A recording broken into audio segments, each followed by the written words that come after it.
May 29th. What a pleasure to meet you here. Grab a coffee and let's get smarter together.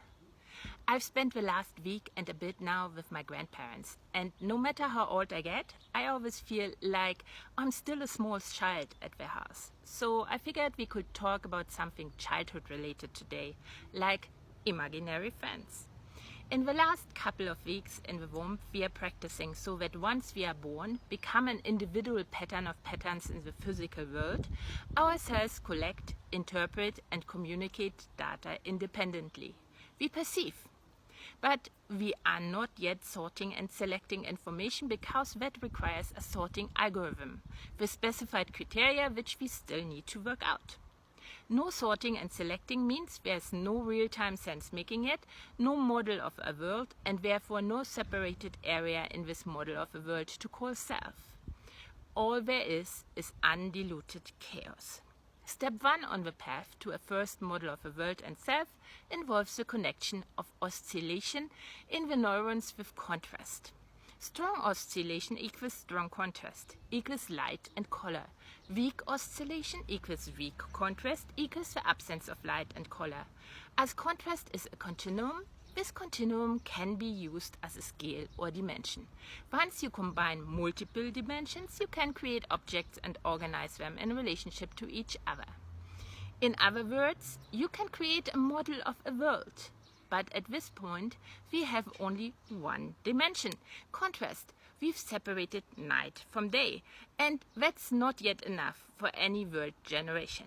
So we move on to step 2, in which we become a caterpillar by working out widths and lengths. Two continuums which we combined to get a plane, which we associate with the ground. The two-dimensional ground plus contrast is therefore our first tentative model of a world, a flat model, but a model we can work with. In the third step, we add yet another dimension, height. That concludes the creation of space, something that does not exist in the physical world. But this is how we make patterns of a physical world, which we cannot make sense of, otherwise experienceable to us. Think of it as deciphering an unknown language whose overly complex vocabulary and grammar allows only for a rough translation that gives you some information, but not the whole meaning. To make sense of a result, you'll interpret it from your perspective, and the result is space. The now generated world is complex enough to create objects and organize them in relationship to each other in them. Steady, recurring patterns get names, so they are quickly identifiable.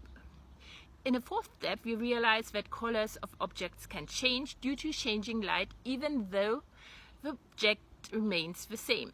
And with that, we've added yet another dimension, time. This is the point when we realize that the whole purpose of a generation of a model of a world is interacting with it in a goal-oriented manner. Interaction needs an actor, whom we create by separating an area from the model of a world with a boundary. But at first, toddler us will not perceive that actor as us. Toddler us addresses this actor in the third person until we slowly identify with the actor. That's the point we've created a being, a human being in our own image. What needs to be understood is that this person, this self, is as much our creation as the model of a world is in which the self acts. And the generation of this model of a world and self is not a singular event, but a continuous process of real-time sense-making. There are mechanisms at work that encourage us to shake things up constantly, use different selections of information for the generation process. And sometimes the result might feel like yet another actor is present that is as real to us as ourselves, because this actor has been created the same way. An imaginary friend. Or God, or goddess. Because if what I just explained scientifically sounded a lot like the creation of a world in 7 days, as told by the Bereshit or Genesis, it is based on the same knowledge. More about that tomorrow. For now, make sense in real time. Embrace an imaginary friend you'll find. Explore, as known as think. Make a habit out of thinking. Let's turn thinking into a movement. Like, comment, share and follow lest you miss a single opportunity to improve yourself and society. Once you do, we'll meet again at the coffee pot.